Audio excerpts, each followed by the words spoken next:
Good evening and welcome to Queer News Tonight. This is the world's first and only LGBTQ+ daily evening television news, broadcasting live and available on demand. Available on all smart televisions, including Roku, Apple TV, Android TV, Amazon Fire TV, and of course, YouTube and Facebook. It's time to queer up the news. It's Tuesday, August 23rd, 2022. We are live and literally out of the closet and into the headlines. So many of your important stories we're going to tell this evening on Queer News Tonight.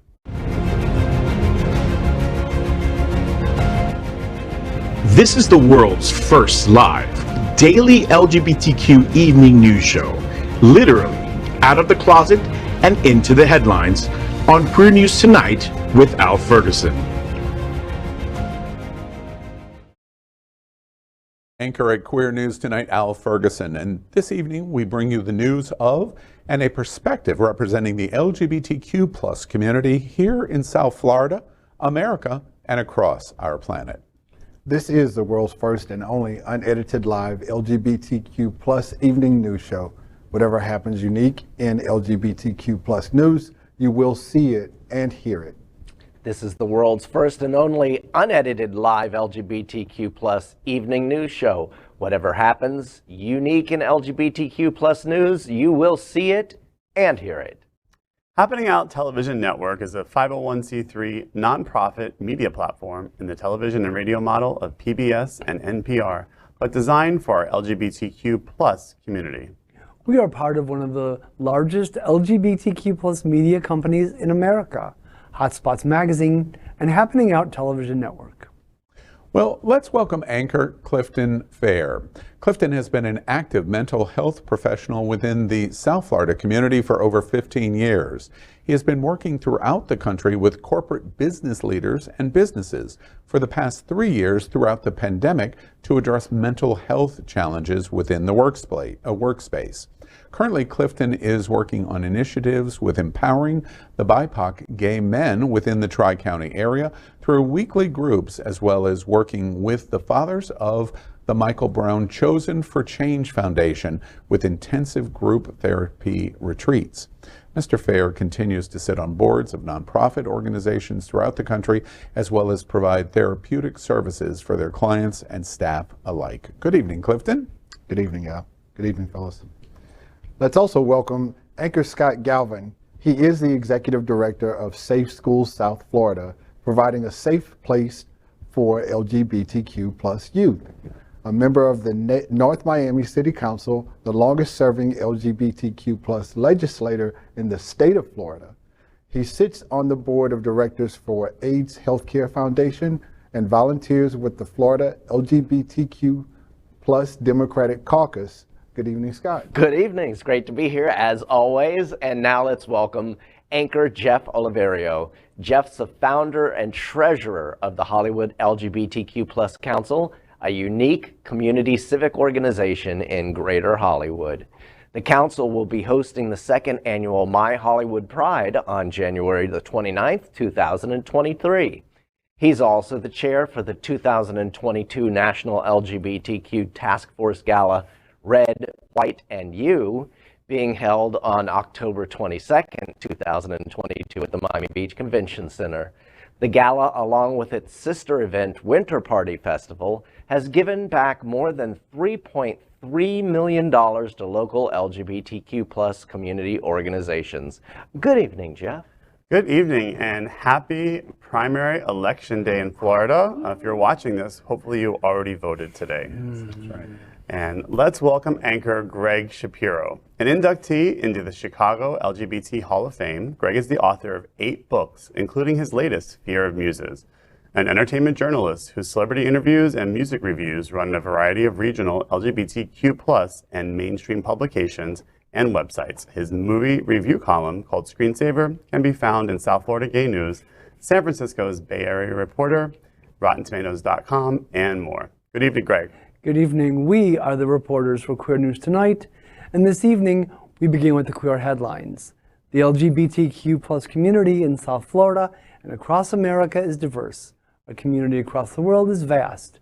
And here are the bullet points of the queer news for today, Tuesday, August 23rd, 2022, which also happens to be National Cuban Sandwich Day, which is basically every day here in South Florida. Every day. Happy National Cuban Sandwich I Day. always have a Cuban sandwich. Wait, what are we talking about? All right, let's begin. I was trying not to make any jokes. Let's begin by clearing up politics.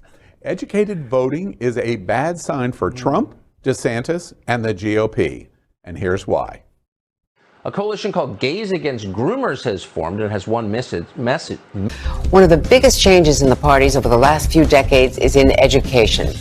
In 1996, 27% of Republicans had at least a bachelor's degree, higher than the Democrats' 22%. But the growth in the Democrats' numbers since then has been more consistent and larger, while the GOP's share of highly educated voters rose slightly and then dropped back to 29% in 2019, 12 points lower than the Democrats that year. And these numbers matter because not everyone votes at the same rate. In the 2016 presidential election, the more educated the voter, the more likely they were to vote, with 47.4% of high school educated people casting a ballot versus 71% of those with a bachelor's degree or higher. So when a party's percentage of college grads falls, that may make it harder to get the desired voter turnout. But also important here is the drop-off in the midterms. Although it's expected, the margins matter. And after starting with the lowest number to begin with, turnout among voters with a high school education also dropped the most, a decrease of 8.6% from the presidential vote to the 2018 midterms. In other words, as the parties change, the GOP is trading people who vote more frequently for people who vote less frequently, while the Democrats are doing the opposite. And that trade-off may be magnified in midterms. It's true the Republican Party continues to tie itself to former President Trump, a strong vote motivator. But the question remains of what the GOP electorate will look like when he is not on the ballot. We've had one example of this in 2018, and those turnout numbers show a steep drop. While the Democrats lost about 5 million votes from 2016, the Republicans saw a much larger drop of 12 million. Well, data from the Pew Research shows that Republicans could be in big trouble during these midterm elections, and largely in thanks to their own narratives. The Republican base is largely rural, evangelical, white, and frequently uneducated. As minority populations grow and more voters are pursuing higher education, the number of people who identify with the Republican base is declining.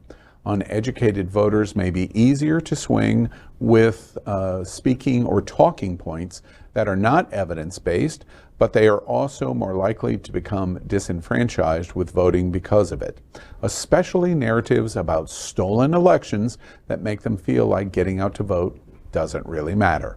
In rural areas where voting is already difficult, that means fewer and fewer people are voting Republican.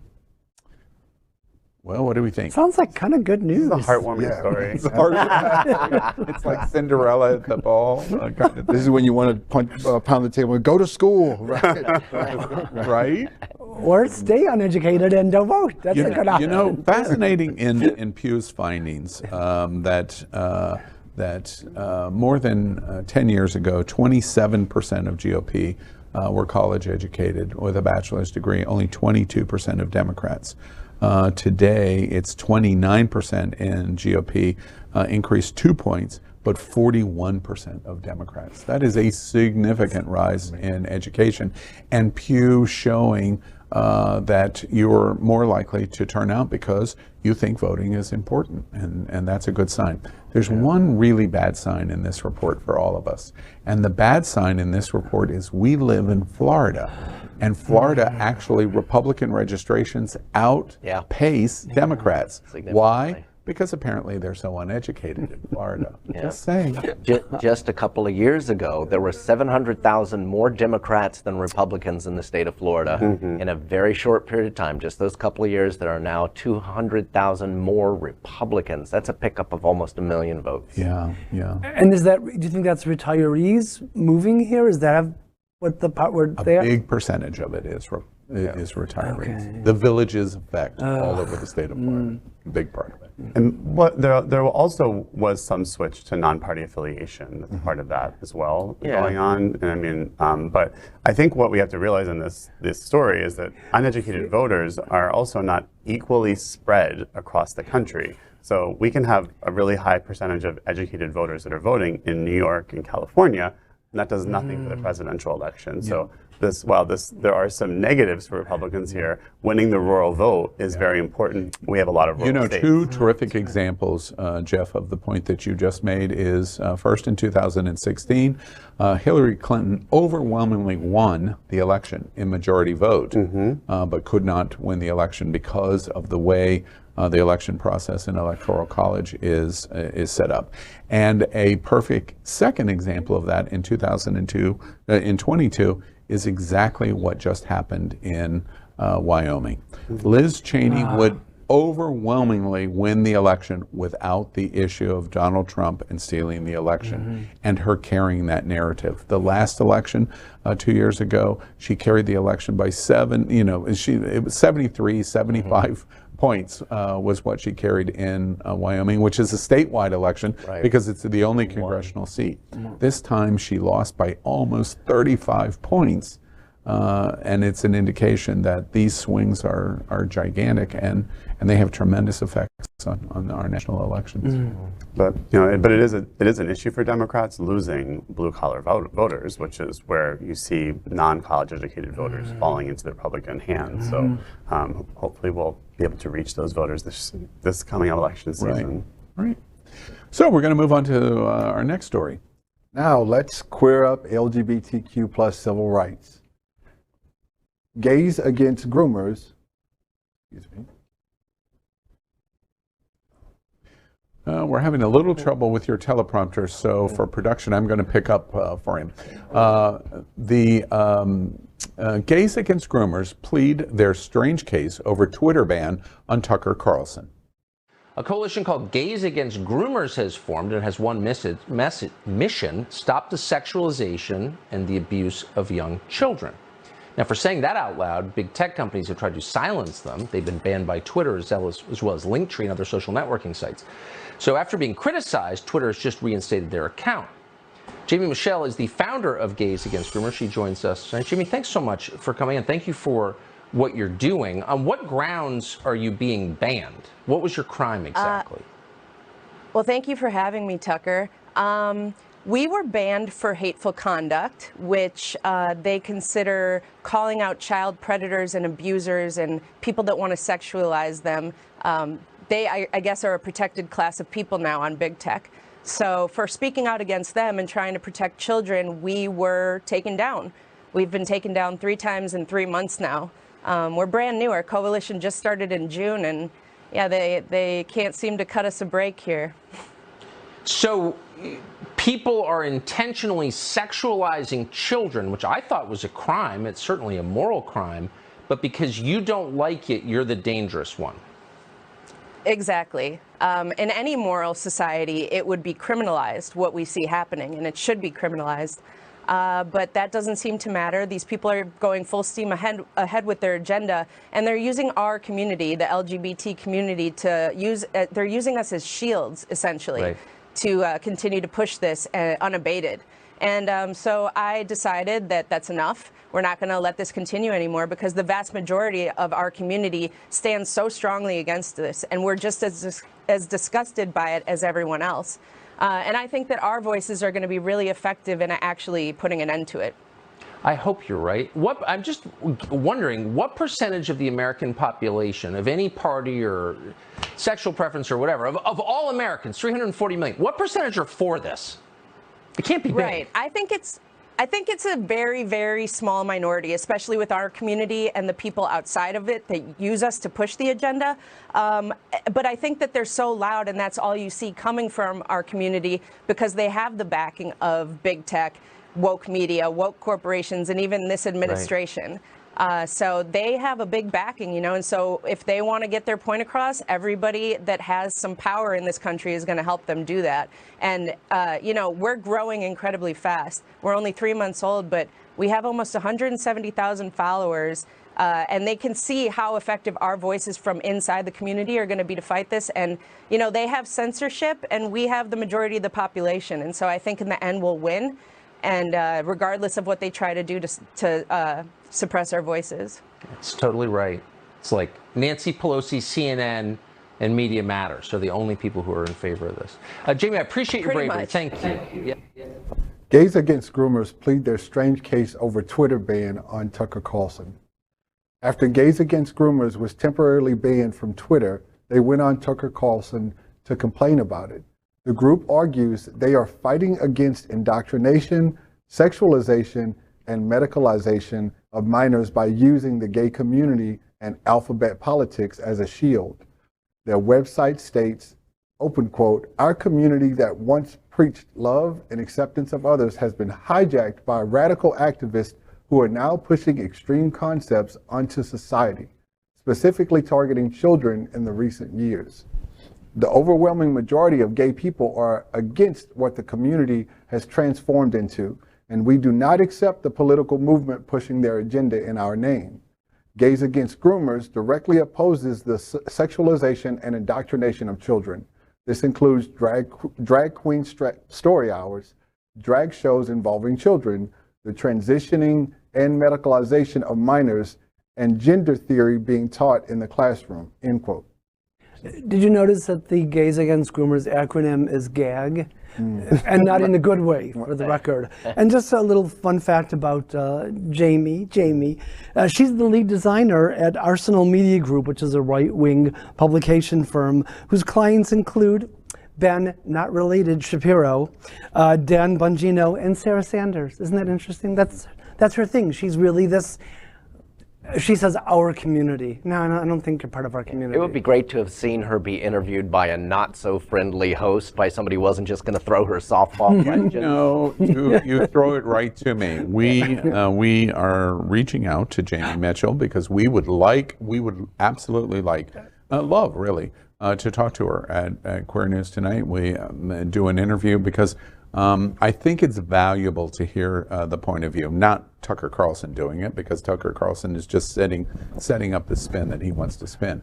But I think the voice of talking about who in the community represents this, what we think about it, definitions of sexuality and how they're being sexualized, etc., should be explored. So if you get her on the show, you got to ask her what she thinks about Hooters, just to see if she freezes for a moment and tries to figure out what context you meant that. Because I was making a joke about the restaurant. The restaurant, because it's such an easy correlation. You're upset about drag queens being in front of. Well, what about the Hooters girls? And the sexualization there, yeah, right. Yeah, that's the problem that I have with Gays Against Groomers is if they genuinely have this position, they have a right to do this. I defend their ability, their free speech rights, their First Amendment rights to be able to say, this is what we stand for and we express it. However, my experience has been in the last 4 or 5 years that these kind of organizations in the LGBTQ community often are designed to create revenue and notoriety of the person that is pushing the subject. Hashtag Brandon Strzok and hashtag walkaway. He has propelled a platform that enables the notoriety and celebrity, if you want to call him that, of him, and the ability to rub shoulders to very influential, including financial individuals. I'm not suggesting that Gays for Groomers is that, but it needs scrutiny to evaluate to ensure it's not that. And I am suspicious, and I'm hoping Jamie Mitchell, founder of Gays for Groomers, will accept Queer News Tonight's invitation to sit and talk, because I've talked to many, many Republicans on various issues, and I think generally they would come away and say that was fair. They don't agree, or they might not agree in the process, but it was fair. The issue that I have here is the Republicans have pounded a narrative in the last 2 years that the election was fraudulent. This January 6 hearings that we have gone through have proven over and over and over, overwhelmingly, even by all of the closest Republican voices in the White House, there was no fraud, and they still pound it. Newsmax, this organization, the organization that you just talked about, they've all continued to pound it. There were no dead people voting. There were none, Right. but they continue to say it. And in this instance, as Jamie is telling this to Tucker, of course, Tucker doesn't care about the facts. No problem. He gets the First Amendment right too.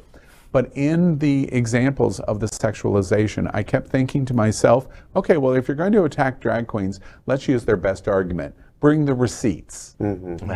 Bring the receipts to show us where sexualization of children is going on. It is not. No. Right. There are no examples. You cannot find examples to do it.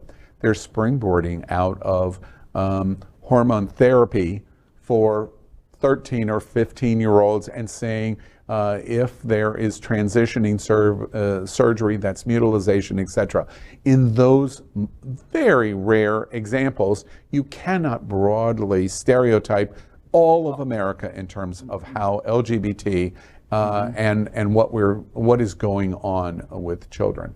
They're taking a narrative of the election was stolen and thousands of dead people voted and trying to sell a narrative. That's what this sounds like to me. Yeah. I want Jamie Mitchell to come on Queer News tonight and help me understand why it isn't. Even if we disagree at the end, your voice will be better if your voice is challenged. And Tucker Carlson is not a challenge, frankly. From a clinical perspective, we actually have to assess, we have to assess the kids and adults for up to a year. Well, actually for a year at minimum, before they can actually go through with any type of actually transitional surgery, right? To actually get the affirming surgery. So I question our facts and also our intention. Yeah, facts and intention. Figure facts. Now it's time to queer up education. Miami teachers may be ground zero on DeSantis' war over "Don't Say Gay." Elizabeth Morales, a teacher at Felix Varela Senior High School in Miami, didn't shy away from decorating her classroom with rainbows for the first days of school that started last week. She's run the Gay Straight Alliance Club at her school for 14 years and promotes her classroom as a safe space. While the new parental rights and education bill, called Don't Say Gay by opponents, only restricts the discussion of gender and sexual identity in kindergarten through 3rd grade, the law has the ambiguous "or when age appropriate" edition that has many teachers of older students concerned. Many school districts have blocked any display of LGBTQ plus friendly imagery for fears that parents may sue schools or sue the teachers under the new law. Morales told Axios, quote, "In my situation, I have kids who have opened up to me for years. There are teachers that are very concerned because we don't know what to do," end quote. Well, bravo. I mean, she's a hero. And it's of 60 plus school districts across the state of Florida. To my knowledge, only Broward has attempted to address this in the lead up to before school started. Even Dade County Public Schools did not issue any type of directive or position to their teachers. They just let everybody start the year and see where it goes. It's interesting to that point. First off, before I ask you my question, this very interesting Axios article, there was somebody else quoted a lot in it. I'm trying to figure out who. Oh yeah, it was you. Yeah, as long as I spell the name right, I don't care. Yeah, you don't care about anything else? Then to hell with the kids. They got my name right. Yeah. It's interesting to me. You're executive director of Safe Schools South Florida. You're a city commissioner in North Miami. So lots of credentials in both ways. And don't even get me started on this building named after him in the North Miami. It's 3 stories, by the way. 3 stories. It's big, very big. Yeah, how's the building?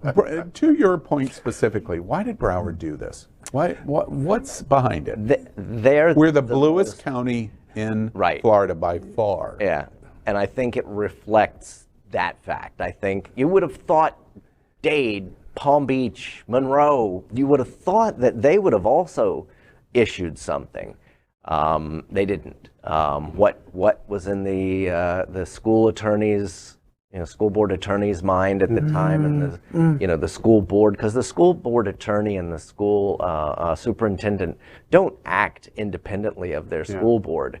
They had to know that their school board would support them in saying the things that they have. Did they make a mistake doing it? No, because what happens is if you don't give some sort of direction, either pro or con, people don't know what to do. There is absolutely rampant confusion right now on this issue.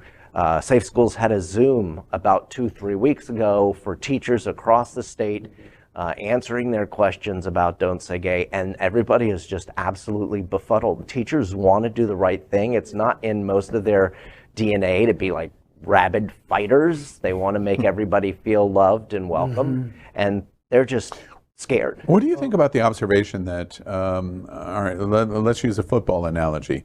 DeSantis won the first quarter, and there's a break, and we're getting ready to, we're not even to halftime for sure, but he has won the first quarter. Right. He's winning. Yeah. People are afraid of him. Teachers are afraid of him.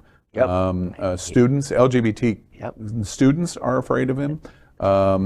Principals, the school boards are afraid of him. He won the first quarter. What do y'all think about that? I mean, I think he's creating a legacy of younger voters that are coming out, especially that are coming out of high school this past year, and the students we've talked about here on the show that are going to be against this in all of every energy that they have is against this bill, and those are the future. So while this may have been a win for him in the short term, I think in the long term it's I tell friends all the time the story, which is an old boomer story, I acknowledge, on the little Dutch boy. And you can only hold your finger in the dike for so long. No joke intended. And that's what I tell my friends. That's what DeSantis is doing. He's trying to hold it together long enough to get elected for whatever it is ultimately wants to do. But he can't do it because kids are going to go, you're kind of moronic, and start to vote. The question is whether democracy in this country lives long enough to get past that point to where those kids can now come to power, because we could I don't have to explain. And I keep thinking, are there parents that don't approve of this law, and why are they not speaking up? See, the problem that we're facing, which is why he won the first quarter, is we have cleverly, not me, but I jumped right on it too. We've said "Don't Say Gay" 100,000 times in the last 6 months. But he and these people have cleverly done exactly the Tucker Carlson story. They're grooming our children. They're after our children. But all they have to do is say it without proving it. Right. And 100,000 dead people voted in Michigan. Right. It doesn't have to be true in any possible way, but they tell it, and then there's a whole core of people going, well, of course I'm for parental rights in education bill, because it's protecting our children from what? Yeah. It's a mass hysteria. So that's why the answer to your question is it's not that. He's just befuddled so many parents of going, what is going on in our schools? Right. Nothing. Nothing is going on in the schools. They've got really good marketers. They really have done great with with the way they package these things, and Don't Say Gay. And the Democrats have done poorly with responding, as always. They're reacting to what they say and do instead of the damn Democrats. Yep. That's it. Great with the love and hugs, not so great with the fighting back. As teachers that are running these Gay Straight Alliance, I would imagine it's not the easiest thing to want to do in a school, especially in this environment. These are so important to have in our public schools, and I hope more teachers will continue to support that program, because it's really important for our LGBTQ. True, but the reality of it is that they're going to start backing off once they start getting sued. Exactly. That's going to be what really starts to make teachers who make $40,000 a year, if they're lucky, as it is, back down because somebody slaps a $1 million lawsuit at their front door, literally serving papers on them at their home. That's going to start. I read a report just this morning that since pandemic began in January of 2020, we have actually lost 300,000 teachers. Lost. Where do you replace that? Think of America being a business, and you're Amazon, and you've lost 300,000 employees. What do you do, and how do you continue to operate the way you're supposed to operate? In this environment, who's going to want to teach in this environment? And I take one one more point. We talk about the kids all of the time in the schools, what they're going through this week. Let's say her name again, Elizabeth Morales at Felix Varela Senior High School in Miami. This is absolutely fantastic emphasis and a light to shine on you and what you're doing in saying, nope, I'm saying gay over and over again, because you've got people that need it in your school. And we really thank you for what you're doing. Thank you, Liz. Right. Thank you. Now, let's queer up the worldview. Singapore abolishes colonial-era law on sex between men, and what's next? On Sunday, Singapore Prime Minister Lee Hsien Loong announced that the country will abolish Section 377A, the colonial-era law that bans sex between men. The law has existed since 1938, when Singapore was a British colony. The law punished men caught having sex with other men with up to 2 years in prison. In his National Day rally, Lee said, quote, "We need to find the right way to reconcile and accommodate both the traditional mores of our society and the aspiration of gay Singaporeans to be respected and accepted," end quote. In a move to appease religious groups, Lee has stated that marriage rights will continue to be denied to same-sex couples. It's almost like baby steps. Yeah, it's progress, you know, Yeah. from a part of the world where it's, you know, they would have never been expected to be the leader on this issue. So, you know. Anybody reminded in 1996, don't ask, don't tell? We're taking a step forward. Right. Right. A step. What's A step going is on good. here? Sure. Absolutely. I remind people all the time that President Obama got elected as President Obama and re-elected without having come out and said marriage should be a legal right. So, you know, you can evolve, and sometimes I'm going to aggravate advocates in our community of congratulating Singapore and the president of Singapore, because this is a hard step. It is a hard step for the president of Singapore. It is a hard step for their society. They have institutionalized homophobia in the country and are trying to move beyond it. And they can't move faster than what the system and the population allows them to do. So these steps matter, which is why I go Bill Clinton in 1996, Right. and you go Barack Obama in 2010. Yeah. We want Clinton and we want Obama, and if we slap them down and say that's not good enough, Right. we don't get what we want. Right. And that's why Democrats continue to lose a lot of stuff, because they want every candidate to be John F. Kennedy, so to speak. Can we say again, damn Democrats? Democrats, I tell you. And right now, And now we're going to queer up business. Courts to rule on businesses discriminating against LGBTQ+ by claiming free speech. Queer News Tonight has previously reported on the case of 303 Creative LLC versus Elenis, where a web designer posted that they would not be creating wedding websites for same-sex couples. Many groups have filed amicus briefs to support the Colorado rule that prevents companies from actively discriminating against individuals based on gender or sexual identity, although there have also been several that are arguing with 303 Creative on the grounds of allowing a business to limit their clients based on religious beliefs. The Supreme Court is set to rule on whether the Colorado law violates the First Amendment by October. It's amazing to me that these businesses, especially like web design, like there's quite a few of you across America. If you don't want to design our websites, then hopefully we can all find other places to go. But I mean, again, it's on the basis of discrimination. Of course, I'm not for it, but please vote with your dollars and support businesses that support you. right. Of course, and there's that line though. Capitalism. Yes, it's like free speech, religious freedom. There's that very, very fine line there. And unfortunately, they're weaponizing the religious freedom part of it. I mean, that's... It's interesting to me that this case is coming out of Colorado. Colorado has an openly gay governor, and they tend to be pretty liberal on a lot of social issues. You know, Marijuana. Have a gay governor. Yeah, yeah. Right. And so, if you were to put this to a vote of the Coloradan people, I think they'd side with the the gay couple, so to speak. But tossing it to the Supreme Court will make it a whole different Ball game. You know, it's interesting to me, your observation, because at the end of the day, when I listen to the court case, and I've been following it, my reaction beyond like Jeff's, you know, we don't want discrimination in any fashion. But at the end of the day, they're going to lose. Even if they win, they're going to lose. 80+% of Americans support LGBTQ civil rights and gay marriage, period. The Republicans are holding on for dear life, and it's because the culture war, they're hoping if we can continue to demonize them, we might be able to win elections. That's the only reason.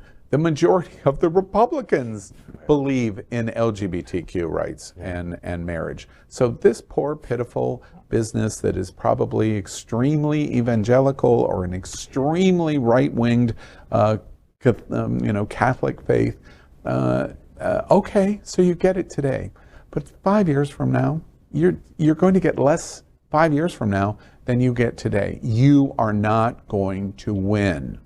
You're not. It's just not possible for you to win. So old white men that are principally behind this, and what we recently learned, old black men, oh, by the way, Clarence Thomas, you can't continue to hold on to this. So you might win this, but ultimately you're not going to win this. You're not. Yeah. We just have to wait for it and continue to fight. Yeah. I can really hear that song, "A Change Is Gonna Come." Yes, thank you. Right. I believe it. I do. I believe it. Next, we are proud. Next, we are proud. We are proud of our special partnership with Sunshine Cathedral. The world's largest queer church here in Fort Lauderdale. Supporting that partnership, we are broadcasting from our permanent set here at Sunshine Cathedral at the Happening Out television studios. We broadcast Sunshine Cathedral Sunday International Service at 10:30 a.m. with more than 30,000 people watching every week.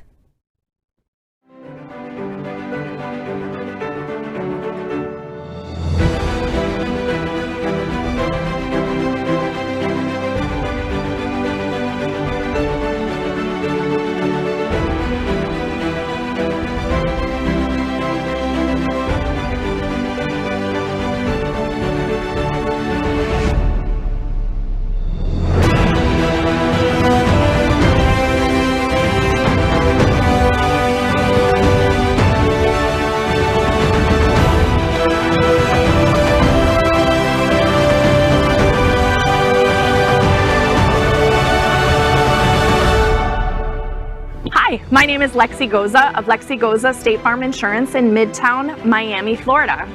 I'm also a board member of the Aqua Foundation for Women and the chair of the Women's Empowerment Council for the Miami-Dade Gay and Lesbian Chamber. And Sunshine Cathedral is my queer church. Well, we finished tonight's Queer News headlines with a segment we call LGBTQ+ 1 Minute News. LGBTQ+ 1 Minute News, let's queer up the USA View. From LGBTQ+ news partner, advocate, and writer Christopher Wiggins, Pete Buttigieg sends Florida gay curly hair activist a heartfelt letter. A Florida teen who made headlines this spring as the first openly gay president of his school and who is suing the DeSantis administration for its Don't Say Gay law received some encouragement from a man in the Biden administration who's also known for his firsts. Secretary of Transportation Pete Buttigieg sent a heartfelt thank you and message of inspiration to Xander Moritz, the Florida teen who went viral for his graduation speech in which he spoke of his curly hair instead of using the word gay to highlight the ridiculousness of the state's anti-LGBTQ+ law. Get the full story at advocate.com. LGBTQ+ 1 Minute News, let's queer up gay culture. From LGBTQ+ news partner Edge Media Network, 911 Lone Star actor Ronen Rubinstein gets IG removal for too sexy images. 911 Lone Star actor Ronen Rubinstein discovered he was too risque for Instagram after a post on the site was taken down. In it, a scruffy Rubinstein is seen sitting nude in a sauna under red light with his arms strategically placed over his privates. Twitter, though, has less strict standards. On the show, Rubinstein plays firefighter TK, whose relationship with co-star Rafael Silva, who plays the police officer Carlos, has developed over the show's 3 seasons. Find out more and see the sexy pictures at edgemedianetwork.com. LGBTQ plus 1 minute news. Let's queer up gay culture. From LGBTQ plus news partner Go Magazine and writer Liana Damasi. Here's what it's like to be out LGBTQ plus as a firefighter and EMT. Sometime in the mid-aughts, Cici Bragaglia found herself at an FDNY recruiting event at a lesbian bar in New York City. Although Bragaglia enjoyed helping people and keeping active, she hadn't really considered firefighting as a career before, saying, quote, "I had thought it was still for men. I didn't think I could reach the strength or cardiovascular stamina that it required." And she told that to Go Magazine. But seeing a queer FDNY lieutenant behind the table at the event put things in a different perspective. She said she looked a lot like me, and that's all it took. You can get more about this story at gomag.com. Now, LGBTQ plus 1 minute news. Let's queer up entertainment. From LGBTQ plus news partner LGBTQ Nation and writer John Russell. Sofia Coppola will produce new AIDS drama Fairyland. Academy Award winner Sofia Coppola's next project is a coming-of-age drama set amid San Francisco's early AIDS crisis. The Lost in Translation director is producing the film adaptation of Alicia Abbott's memoir Fairyland, which depicts her youth growing up with her bisexual father in the 70s and 80s. Get more information on the film at lgbtqnation.com. LGBTQ plus 1 minute news. Let's queer up the USA View. From LGBTQ plus news partner Los Angeles Blade. West Hollywood distributes test strips to bars for date rape drugs. In a new effort aimed at making nightlife safer, the City Council approved a plan to purchase and distribute drink spiking test strips to businesses and patrons. The city is home to more than 200 entertainment-oriented businesses such as restaurants, lounges, bars, and nightclubs. There have been reports of individuals feeling they have been drugged, roofied, at entertainment venues. Get more on this story at losangelesblade.com. And now LGBTQ plus 1 minute news, let's queer up education. From LGBTQ plus news partner The 19th and writer Nadra Niddle. School districts expand soft censorship by not banning books, but limiting access. After a year of escalating book bans and resulting backlash, public schools are increasingly relying on soft censorship to limit which books students can access. In addition to banning books outright, school districts are separating titles about so-called sensitive subjects from others in school libraries, placing warning labels on them, or requiring parents to sign opt-in slips allowing children to read them. Paperwork that can easily be missed among the piles of other forms families have to fill out at the start of the school year. Find out more at 19thnews.org. Now, LGBTQ plus 1 minute news. Let's queer up the worldview. From LGBTQ plus news partner Washington Blade and writer Michael K. Lavers, U.S. discourages Dennis Rodman going to Russia to seek Brittany Griner's release. The U.S. on Monday discouraged former NBA star Dennis Rodman from traveling to Russia in order to help secure Brittany Griner's release. Rodman on Saturday told NBC News while he was at a D.C. restaurant that he, open quote, got permission to go to Russia to help that girl, close quote. Find out more at WashingtonBlade.com. In LGBTQ plus 1 minute news, let's queer up health. From LGBTQ plus news partner Watermark and writer Jeremy Williams. The Center Orlando to launch an 8-week HIV educational program. High Five, the LGBTQ+ Center Orlando HIV support group, is launching an 8-week educational workshop starting next month, focusing on achieving a full understanding of HIV in Central Florida. The interactive workshop will run 8 consecutive weeks, 2 times per year. The first series is in the fall from September 8 to December 15, and then again in the spring from January to April. You can find out complete details at watermarkonline.com. LGBTQ+ 1 minute news. Let's queer up the USA view. From LGBTQ+ news partner WeHoville. West Hollywood mega Hollywood Carnival dead on arrival, and not in a good way. West Hollywood's famous Halloween Carnival is being scrubbed again this year, with city officials quietly voting to skip the wildly popular event that was canceled for the past 2 years due to the COVID-19 pandemic. According to Los Angeles Magazine, city leaders decided in late June to cancel the event, but no formal public announcement was ever made. Instead, a notice was posted on the city's website announcing the cancellation. Get the full story at wehoville.com. That is today's news for the LGBTQ+ community on the world's first and only daily LGBTQ+ evening news show. Is our community important to you? Then help us by liking and subscribing. Ring the bell for updates and share this news with your friends and family. Post this broadcast in the many groups you are a member of. Tonight's stories about our community deserve the attention of your family and friends. Queer News Tonight is the only live LGBTQ+ digital television show in the world that is out of the closet and into the headlines. We need your support. And if our community is to grow, we must tell our stories and bring them to the attention of the broader world. This is the only place in the world that tells these LGBTQ+ stories in motion and sound. And that is the passion of the Happening Out Television Network and Queer News Tonight. I'm your anchor, Al Ferguson, and on behalf of these LGBTQ+ reporters, the anchors of Queer News Tonight, including Klifton Fehr, Scott Galvin, Jeff Oliverio, and Gregg Shapiro. We will see you daily at 8 p.m. But before we end our show, we have one final story. Now we're going to queer up the big interview. Florida gubernatorial candidate Nikki Fried frames what is happening in Florida.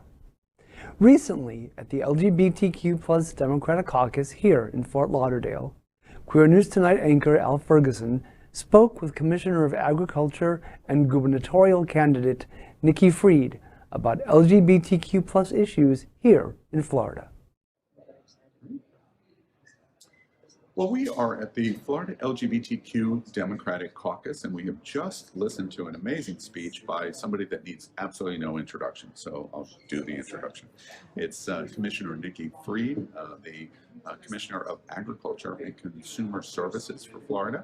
Of course, everybody in the LGBTQ community knows Nikki Fried as being an incredible advocate of our community and has the distinction, unfortunately, of being the only statewide office holder in the last decade. That is company that I would imagine you want to change. Without a doubt. You know, I actually first thought when I first got elected that there was going to be an opportunity, that we're all going to kind of work together. We are all Kumbaya, kind of Kumbaya, we're all under the age of 50, had younger families, this new generation. Right. I've never been so wrong about something in my entire life. Yeah, well, I don't know if your crystal ball anticipated he who shall not be named at the top in the governor's mansion, but a lot of that was changed to not be able to accomplish what you just said. A number of things. I kind of want to do a lightning round. I don't even have to talk about what an incredible advocate you are for the community and the stories of why you do it. It's just, we have reported on it so many times. It's really motivational. Let's talk about some of the things that are right on top of us as we approach the primary next month. First off, you just did the NBC Telemundo debate. I was thrilled to get to watch a debate in Florida with two principals. Me too. It was like, it was like dragon, you know. It was like, oh wait, we're gonna have a conversation that's important. How did what was the experience like? What did you think after action kind of report of the debate? What did you think? Yeah, you know, it's interesting. It's the first actual real debate that I've ever done in my life. I mean, I did speech and debate in high school, and I've obviously been a trial attorney, so I've done things like that. But you know, so it's one of those things you kind of have to take it in first. Be like, you're running for governor of the state of Florida. Take in this moment. But we felt we did exactly what I needed to do, showing the clear differences between myself and Charlie, showing the fighter that I am, that I stand up for what I believe in, and giving the Democrats the fight that we need in order to win in November. And I'm hoping that everybody saw the debate and realized that there only was one choice. You know, I'm curious to that point. There was so much that I read in blogs and social media, which kind of caught me aghast of, there was lots of conversation about the starkness. Now, I'm not sure, but I think this is 2022, of a woman in a debate running for governor. And that people were talking about that there was a young female presence. Does that just shock you that even today we're even talking about that? Yeah, it's heartbreaking that this is a part of this conversation, but but I'm ready for that, because look, I'm the first female to ever been elected commissioner of agriculture, not just in Florida, but across the entire Southeast. I'm used to breaking down glass ceilings. I was the first female student body president at the University of Florida in almost 2 decades as well. But yeah, it's heartbreaking that I'm going to be the first governor of our state as a female. And hopefully after this type of debate, these kinds of conversations, we won't have to have them again, because it will be a normal occurrence that women will be running for the highest offices of their states and across the country. We are one of the only states that has not had a female governor. It's really interesting. Third most populous state in the country, and we've never had female leadership in our state. We're going to do a story at Queer News Tonight this coming week about the association between Fight every day to get equal pay, equal respect. I mean, women are still right now the head of the households in regards to family and to bringing up the children. That responsibility still falls on the women. And so we ask women to do a lot. We ask us to potentially raise the kids, go to work, take care of the house, cook dinner, all these things that are still, expected from women. And yet we're not respected that respect. And look what just happened in the Supreme Court. They took away our rights. 50 years we've had the same right to privacy, and with one swoop decision with 5 justices, that got taken away. And all we have to do now is vote again in record numbers, get more women elected into office. We can't trust our male counterparts to do it for us, because we see where we've gotten, and we lead differently. So it's a time for the women to be running for office and for people to be voting for us. Another thing I wanted to ask you about that's going on in the state.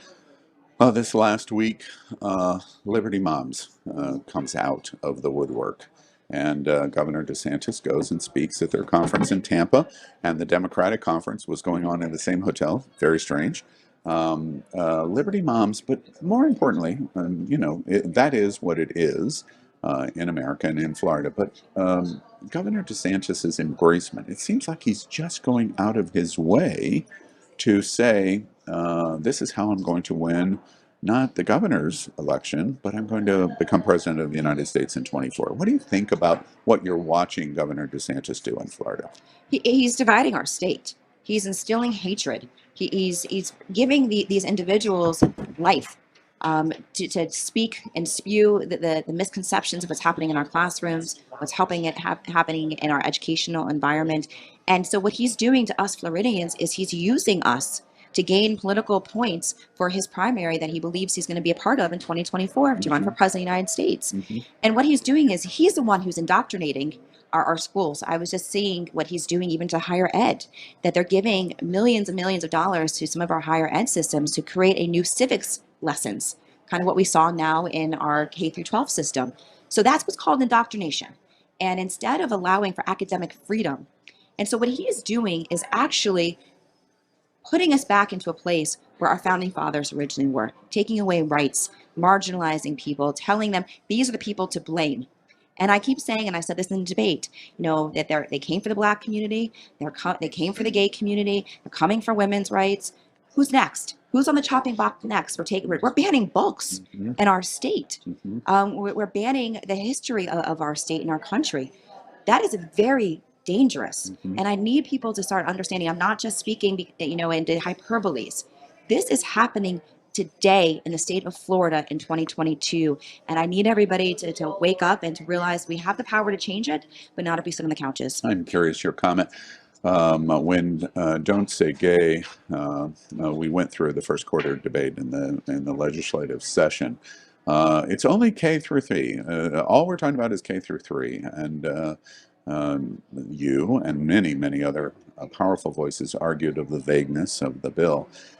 Just in the last 2 weeks, Miami-Dade County Schools and Broward County Schools have donated all of their LGBT-themed books to the Stonewall National Museum here in Fort Lauderdale in a preemptive action of what's getting ready to happen on Don't Say Gay. So it seems to me the point is of the creep spread that is taking place here is clear.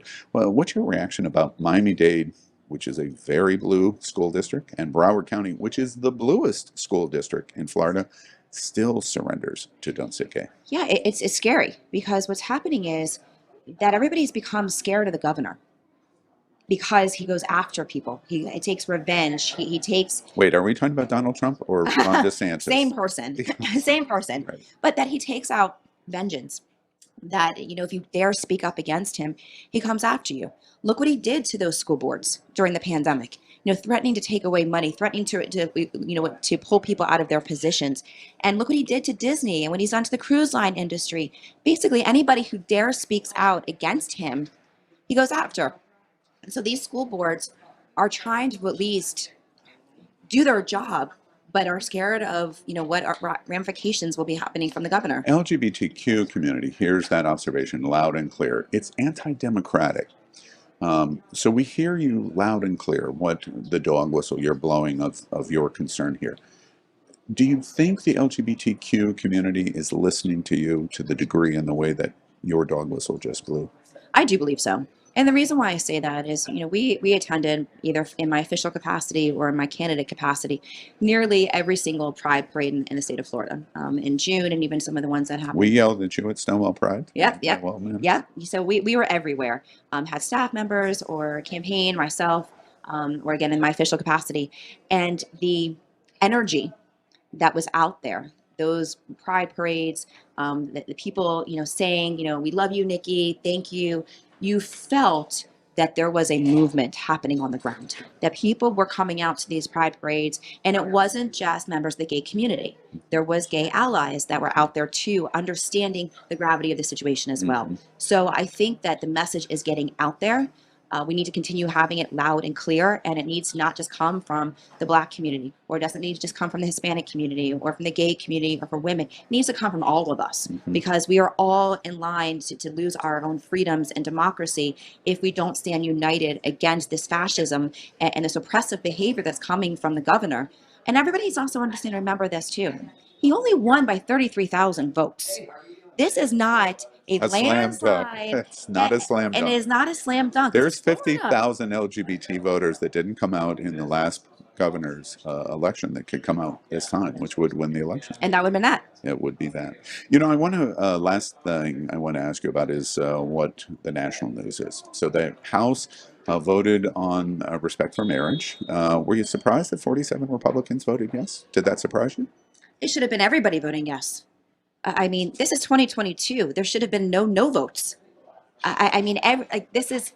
You do wonder what they're voting no against. Yeah, it protected states' rights. It did everything that Justice Thomas wanted, and 158 voted no. But specifically the 47. Any surprise of that? Were you happy with it? You thought, well, that's a pretty good starting number. What was your reaction? My reaction is it showed that there was bipartisan support. But it should have been unanimous. Yeah. This is, we are in 2022. That right to privacy, the right to marry who you want to marry is now on the books. And granted, it's on the chopping block in the Supreme Court, but that is the sentiment of the nation. And if any of those elected... 82% are in favor of gay marriage in America. Every poll shows. Correct. 80+%. And so I think it's time for America to wake up that your elected officials are going to either Tallahassee or to Washington, D.C., and not truly representing you.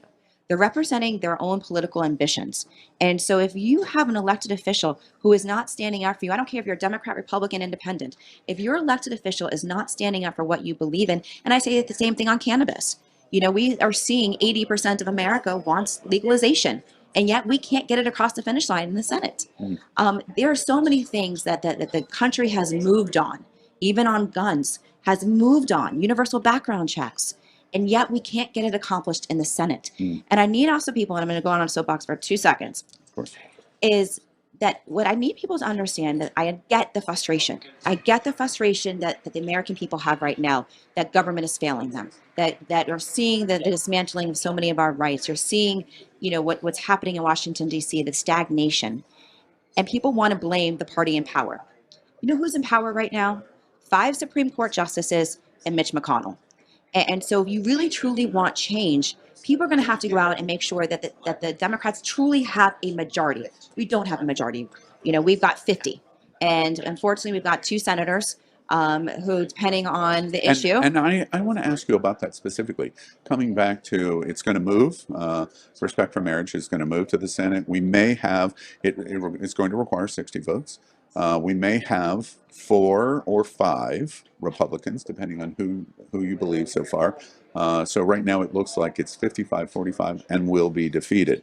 Were you surprised this week that Florida's Senator Marco Rubio came out and said it basically was stupid to be talking about gay marriage? It's not only, I'm not in favor of gay marriage, even the discussion of gay marriage is stupid and irrelevant. Did that surprise you, or is that just the talking points you've gotten to expect? The fact that a U.S. senator from a state as diverse as Florida, that is so diverse and has such a huge gay community here in our state, to call it stupid, he needs to be removed from office. I mean, the fact is that well, there is one way to do that. Yes, there is a Val Deming getting in there. Right. But yeah, it kind of, it's sad on me in such an awful manner that we have somebody who represents our state taking that type of position. Either he's never talked to somebody who is a member of the LGBTQ community, or he just doesn't care. Regardless, that is not how we, the American people, and we Floridians are feeling. And again, he's showing that he does not represent us. Mm-hmm. Well, the 2 top seats in Florida coming up in the midterms, of course, the governor seat, Nikki Fried, the Commissioner of Agriculture and Consumer Services, running for that seat. And of course, Val Demings running for, and in the primary, with Charlie Crist, and then Val Demings for the U.S. Senate seat. And it trickles all the way down to school boards and judges, etc. The question now is, will the gay community get out there for these major seats over these important issues? Your thoughts? Are they going to? Well, if we do our job and we come out to the community, we show our faces, we show our support, because we need the gay community to come out and vote, because literally their lives do depend on it. We still have sodomy on the books in Florida. In Florida. It's shocking. It is shocking, but if we don't understand that that is still on the books, and that if we don't put people in our elected offices that are going to either make sure that it gets stripped out or it never gets enforced, or we make sure that there's no prosecution, lives are actually on the line. And so we need everybody to understand that, and that your voice matters. Your vote is so essential in this election. I know we talk about it all the time, that this is the most important election of our lifetime, but this literally is. That we've got somebody who's currently sitting in the governor's office who is the greatest threat to democracy in modern history. I will debate anybody on he is more threatful than Donald Trump. Mm-hmm. Donald speaks a lot. DeSantis makes it into action. Mm-hmm. Follows it up. So you're speaking to, as you said, one of the largest LGBTQ communities in the country in Florida. What would you like them to do? Look, I want you to get engaged. I want you to get engaged in your local community. You've got a lot of great people running for local offices all over the state. Knowing what happened with the Dobbs, which is the Roe reversal, that the decisions that are happening now are into the state's hands. So it is really important that you know who your city and county commissioners are, making sure you know who your school board members are, your state representatives, your state senators, and of course, your governor and your U.S. Senate seat. So get engaged, sign up to volunteer for campaigns, talk to your friends, make sure that your friends are registered to vote, and then make a plan to vote. We need all hands on deck on this election. The power is back in your hands, not in Washington, D.C., but your hands. So please make sure you make a plan, get out and vote, and of course, support Democrats up and down the ballot, because we're the ones who are going to protect your rights. Yeah, and how do they reach out, learn more about you? How do they help in your participation? So go to NikkiFried.com, which is NIKKIFRIED. On our website, not only has my platform issues, has all of my past records, but it also has my social media, all of my tags, ways to volunteer. If you're inclined, $5, give up a Starbucks for a day and donate to the campaign. But really, it's all hands on deck. Yeah, all hands on deck. At Queer News Tonight, we believe that mantra. This literally is an election of a lifetime. Commissioner of Agriculture and Consumer Services, Nikki Fried, it's always a pleasure to talk to you. You're very motivational, and your support of the LGBTQ community in Florida has been quite amazing, and we thank you for that. Of course, thank you. Coming from the Florida LGBTQ Democratic Caucus.